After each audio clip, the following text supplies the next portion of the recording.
Welcome to my show. My name is Susan Rushton, and this is Olio. And before I go any further, I want to explain what Olio means. One definition is a short for olla podrida, which is Spanish for rotten bowl or rotten pot. I just love that, and it's essentially it's a Spanish Portuguese dish with essentially everything in the world in it. Pork in all its iterations: pig's feet, pig's ears, brains, probably bacon, sausage, and as well as chicken, chickpeas, cabbage, carrots, beans, onions, and of course garlic, and essentially everything in the world in it except cauliflower and eggplant.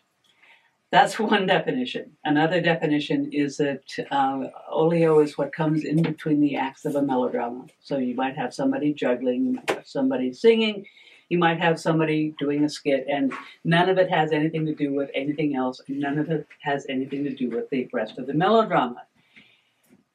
So that's why I call this show Olio, because there's no connection between one show and the other.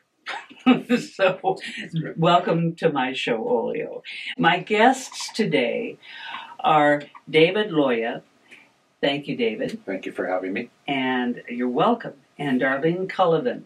Thank you, Darleen. Thank you. These people are deeply involved with an organization in the county called The Gathering Inn. And if after watching or while you're watching you want to learn more, because we won't get everything, log on to thegatheringinn.com, and we can contact you, David, at dloya, DLOYA, at thegatheringinn.com, and Darleen, we can contact you, Culliban, at thegatheringinn.com.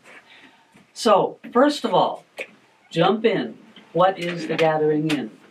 Sure. We're a multifaceted organization.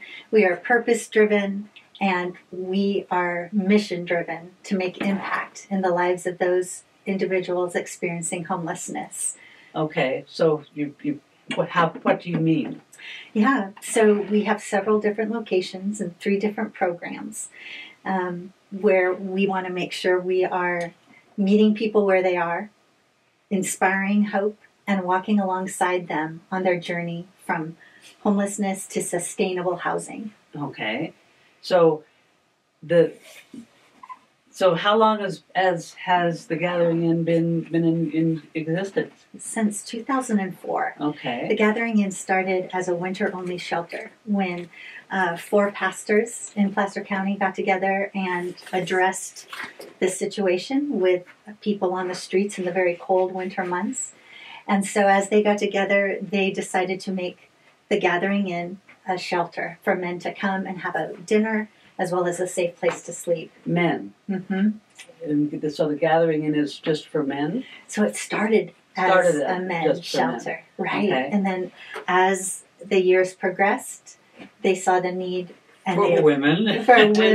children. Yeah, Yes. Okay. you bet. So the Gathering Inn, as the government became involved and supported, along with the generous donations of people supporting in the community, they were able to expand.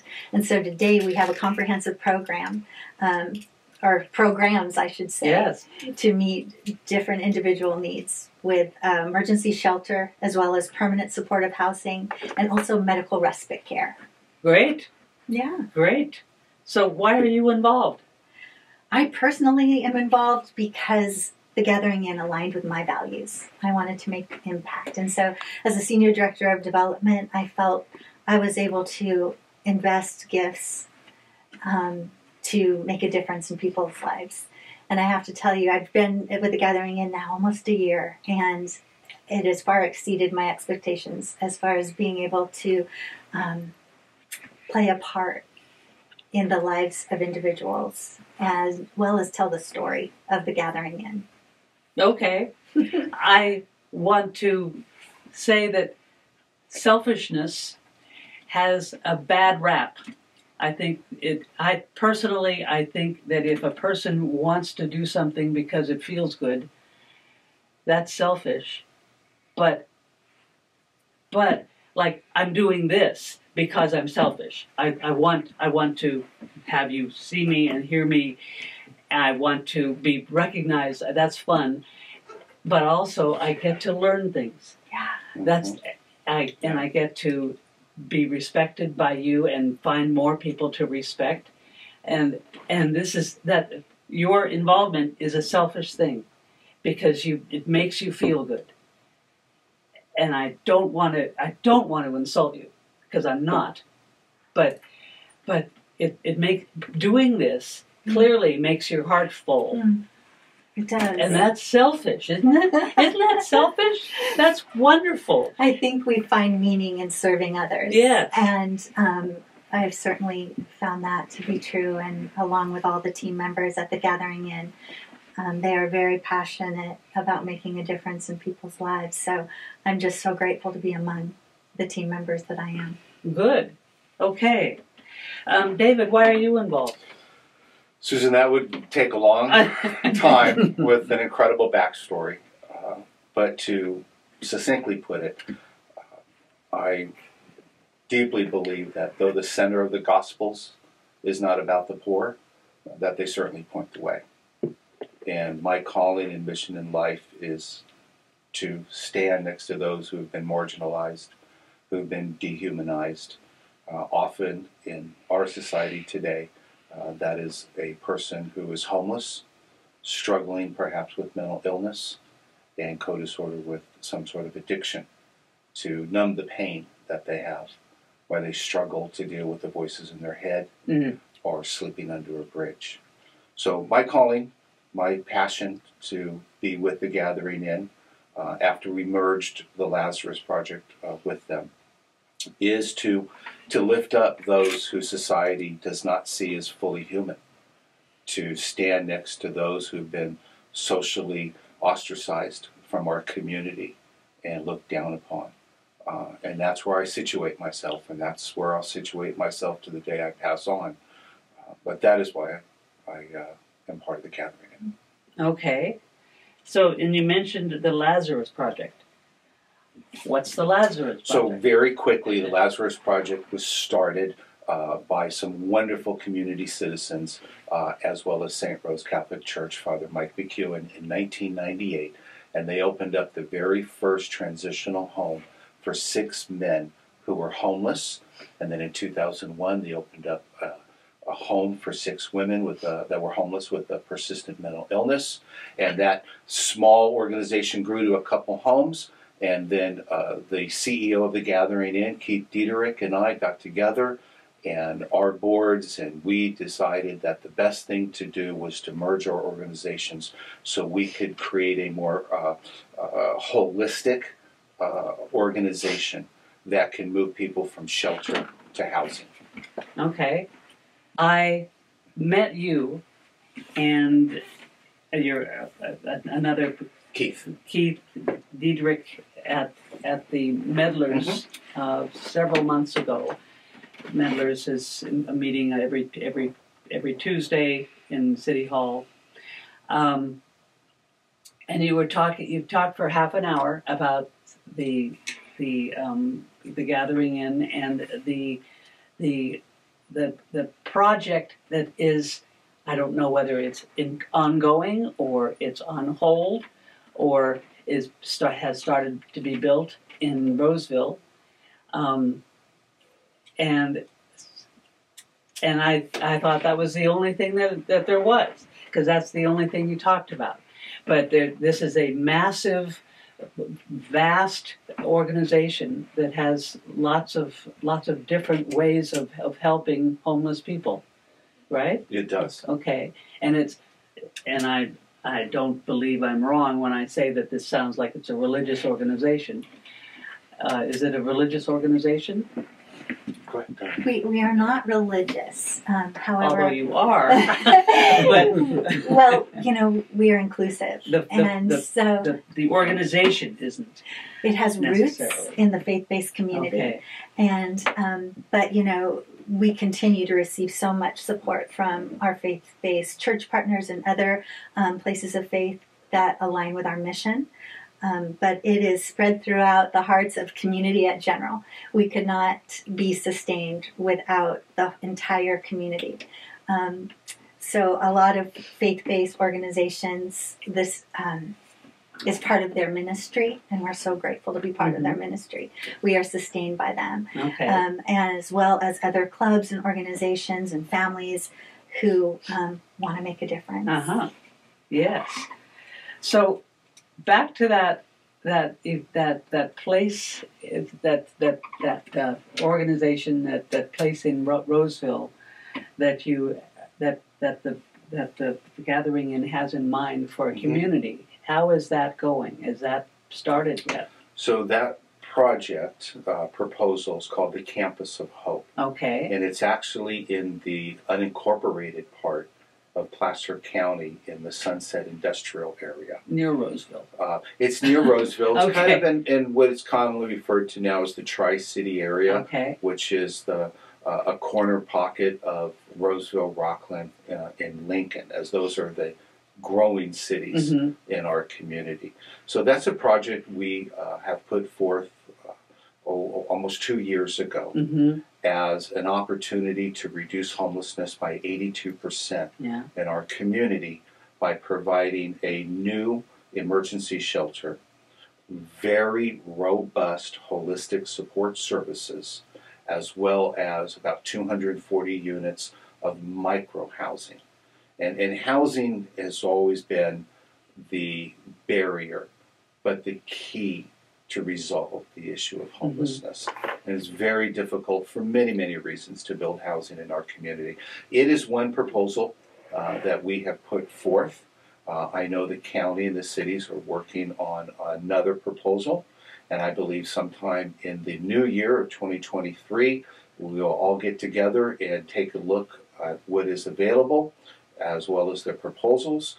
And I have complete faith in the county supervisors that they will decide the best path to resolve this issue. Okay. So you have your eye on a space. Yes, a county-owned piece of land. All right, and that's it. That's where the place is. And what's the name of the organization? The Campus of Hope is the proposed project by the Gathering Inn, and the location is on a piece of property that the county currently owns, and we would probably lease that property. Okay. But that is just a proposal that's out there. So and in the best of all possible worlds, there wouldn't be homeless people. But if there were if in the best of possible worlds there were homeless people, there would be an immediate way to solve their problems. And there's not an immediate way, but you're working on it. Yeah, we want to address barriers to housing. And so whether it be at the Campus of Hope or at our programs now, that's what we do. Through the wonderful work of case managers. They're able to, each guest is paired with a case manager. And the work the case managers do with our guests is so amazing, wonderful, where they are able to build trust, this wonderful relationship with them, and identify their barriers to housing. And then they work at addressing those barriers with a case plan. And so the wonderful case manager and our guests, they meet together regularly, see how they're doing with their goals to achieve sustainable housing. And, oftentimes our guests are ready to go and they are waiting for that affordable housing to be available for them. Housing. Yeah. Affordable. Yeah. In affordable California. And attainable housing. That's kind of the word. There is affordable housing. But is it obtainable to a person living on $940 a month of disability? So, affordable and obtainable housing is our quest to build. Yeah. Yes. And so there is I'm convinced that there are tons of people who are, hey, this is wonderful, thank you very much. How can I help? What can we do? And what you can do is contact thegatheringin.com and investigate and provide money, provide services, provide volunteer action. Prayer, I think, probably is one thing that We'll you're take hoping all for. we can get. And at the same time, there are people who are, you can't see me putting down my heel, saying that it's, who think, how do you respond to people? Here's my question. How do you respond to people who think the organization is ridiculous or unnecessary or threatening or wrong, etc.? What do you say to these people? Well, before I say anything, I want to listen, right? One of our core values is collaboration. And so being able to hear what the basis is of these negative feelings is really important to us. And then being able to have conversations. Oftentimes there are misconceptions or a lack of information. And so being able to listen and have a conversation, I think, is really important. Another piece that we found is coming into one of our programs and touring. Because, there's nothing like getting a real vision of what we do when you experience inside our doors and meet our guests and meet our team members and see the dynamic that goes on. I think that's really a key piece to dispelling some of the negative thoughts or the things that people don't understand. Coming inside, you get a better understanding. Are you seeing her enthusiasm? I can certainly see her enthusiasm. Wow. So first thing is to shut up and listen. You bet. Wow. Okay. You don't approach them with figures and drawings and books and well, we have those. You have those, yes. We have data. You bet. Outcomes are a really important piece of showing what we do, but really the stories and the people relationships are most important. Okay. And I'm not wrong, am I? That there were people there who really put their feet down and say no, heck no. So that's your response, and your response in the at Meddlers was to tell us how we can do it better. Yeah. If you have another solution, please tell us what it is. I sincerely believe that most people would like to see the issue of homelessness resolved. Most people have a compassionate heart. We do have to overcome some emotions that come to the forefront and some misconceptions that we have that they're all this way believed in. Yeah. Yes, that we tend to box the homeless in as one group. They're all men walking down the street that are dirty, pushing a shopping cart, mentally ill, and a drug addict. And that is simply not the case. It has not been the case in my 21 years of doing this in this county. Some of them are. Most of Actually, them are not. very few are. Oh, okay. Actually, very few are, especially in our county. Many have simply had some things happen in their lives that have, torpedoed them into a situation that we can make very temporary, if not prevented in the first place with the right support. However, I still believe most people would like an issue of homelessness. Solving the issue of homelessness helps law enforcement, helps the environment, helps the businesses, it helps the community in general. It certainly helps the financial aspect of any community, the hospitals especially. So I believe most people do want this. The question is where and how.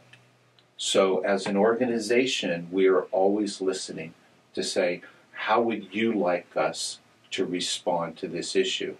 Now, we've been doing this for a long time, and we do consider ourselves experts on the issue of homelessness. But we are still wanting to listen and hear other alternatives. And when people do have a pathway that those who are homeless can firmly put their feet down on and to walk into self-sufficiency, we want to do that. Whether that's a campus model, whether that's residential housing, whether that's infill land where we can build 10 or 20 units of housing, a new shelter, a low barrier shelter. There's all different. Homelessness is not unsolvable. It's just a complex issue. And there's a lot of moving parts. And we want to take all those moving parts and make a pathway that every single man, woman, and family can, again, find their way out of homelessness and into self-sufficiency. So if people have ideas, we're here to listen. Yeah, but he's enthusiastic too. Yeah, yes. So I'm talking to David Loya from the Gathering Inn and Darleen Culliban from the Gathering Inn, and the Gathering Inn, thegatheringinn.com.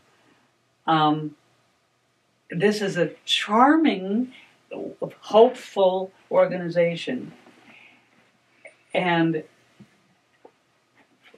lovely, and yet I want to tell you that I am nervous about homeless people. Okay. I'm nervous around homeless people. So therefore, I look at them as homeless people and don't look at them as individuals worthy of my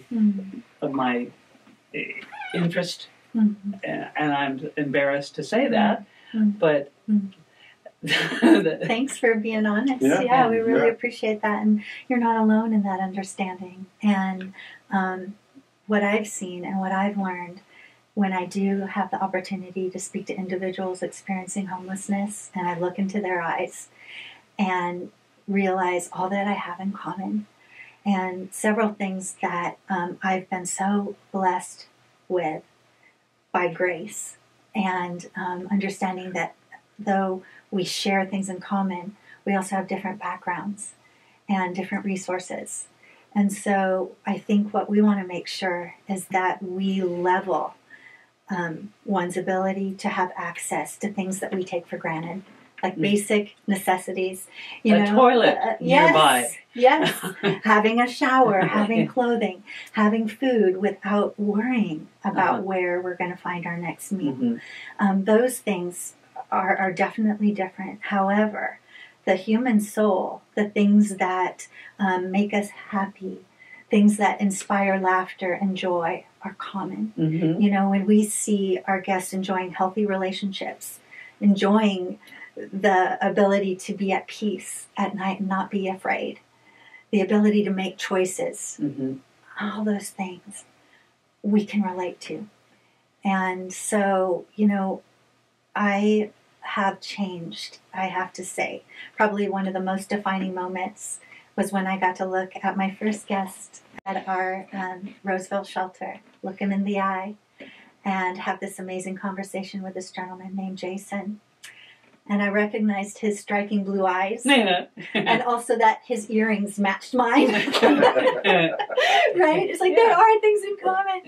And but what a wonderful individual who I respect so highly about the changes that he has chosen to make and the responsibility that he has brought on to his life. He has welcomed a new beginning and is doing so well. Good. And that's you know what we have the privilege of seeing daily. And it inspires us. Differences. You have clearly made differences. So, good. That's wonderful. An 8-hour session, condensed real quickly, is the fact that you see them as a person. You said people, and that's the first step. Is that you have not dehumanized them yet. So we know through, especially Dr. Suzanne Fisk of Princeton University, that homelessness is the most marginalized group in our country. So much so that when they look at the social content stereotype model, they're only 2 sector points away from genocide. we don't see them as human. Our initial reaction actually in our brain is to see them as vermin. So when you want to dehumanize somebody, the first step is to not see them as a person. Okay. And over the last 40 years, there's just been this slow burn that has completely dehumanized an entire group in our society. But it's not the first group we've dehumanized. That's true. In our society. Yeah, and so we need to recognize what happened the last time. We need to see their humanness.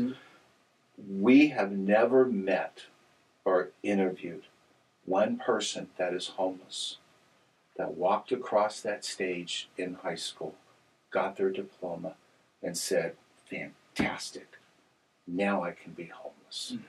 Now I can take a drug. Now I can embrace my mental health.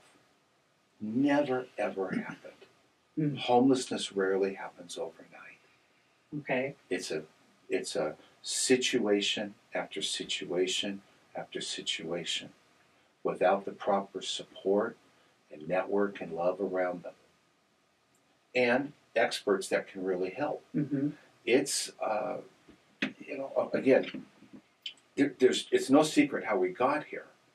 We dismantled the mental health hospitals. We dismantled the affordable housing. We allowed pharmaceutical companies to make very inexpensive and highly addictive drugs. And then we embraced the not in my backyard. And so people, decade after decade, fall into homelessness. So when we recognize them as a human, when we essentially walk in their shoes and we see their humanness, when we realize that we all belong to each other, that's when we can really resolve this issue. And that's where so many of our partners, our funders, our volunteers, and certainly our staff simply say our job is to create an environment of success where they can feel hope and love and opportunity again. And they can see that light at the end of the tunnel. And the message I often receive is they must not deserve that. Otherwise, they wouldn't be in the situation they are. Or any of us deserving of anything we really have. Okay. Where does it come from and what did we do to deserve it? Very, very, very, I've never met somebody who really chooses to be homeless. They may choose not to get out of it right now. Right. But we first need to address their mental health issue before we ask them that question. Okay. This has been a powerful, powerful information that you're giving me and giving us. I appreciate your coming here, and Thank you for having us. And I apologize for not realizing that this is that the gathering in is more than the coming of the Campus of Hope. Down and elsewhere in Placer County. I'm thrilled that it's been going on since 1998.